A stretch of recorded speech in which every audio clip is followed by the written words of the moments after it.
Have you ever struggled with a new federal policy change and thought, I wonder why they did it that way? Hi, I'm Elizabeth K. Whitney, Managing Principal at McGuire Whitney. I'm an energy policy attorney and longtime advocate for consumer-owned utilities with more than 2 decades of experience working on Capitol Hill in government relations and alongside utilities across the country. My work focuses on one core idea, making sure energy policy actually works for the communities it's meant to serve. Today, I want to share how small and consumer-owned utilities can engage federal policy, not as passive recipients, but as active architects of the energy transition. Point 1. Federal policy is a tool, not a verdict. Too often, utilities view federal policy as something that happens to them, but policy isn't static. It's shaped by the people who show up. Consumer-owned utilities have unique strengths, local accountability, long-term planning horizons, and deep community trust. When those strengths are clearly communicated in Washington, they change how rules are written, how programs are structured, and how funding is deployed. The key is early engagement, before legislation is finalized, not after opportunities are missed. Point number 2, community-owned utilities bring a different value proposition.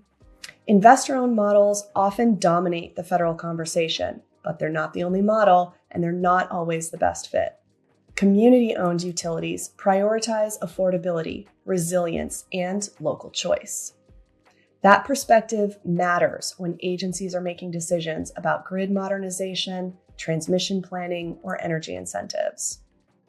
When utilities translate community values into policy-ready language, federal decision makers listen and outcomes improve.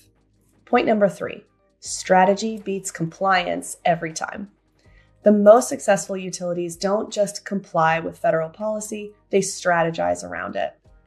They align their long-term goals with federal priorities, build coalitions, and tell a consistent story across agencies like DOE, EPA, and FERC. That approach turns uncertainty into opportunity and positions utilities as trusted partners, not afterthoughts.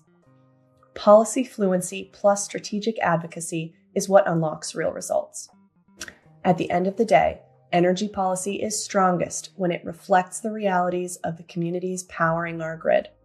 Consumer-owned utilities don't need to fit into someone else's framework. They need a seat at the table to help design it.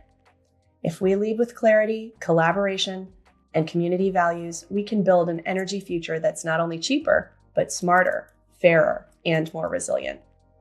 Thanks for listening and for the work you're doing to move energy policy forward where it matters most.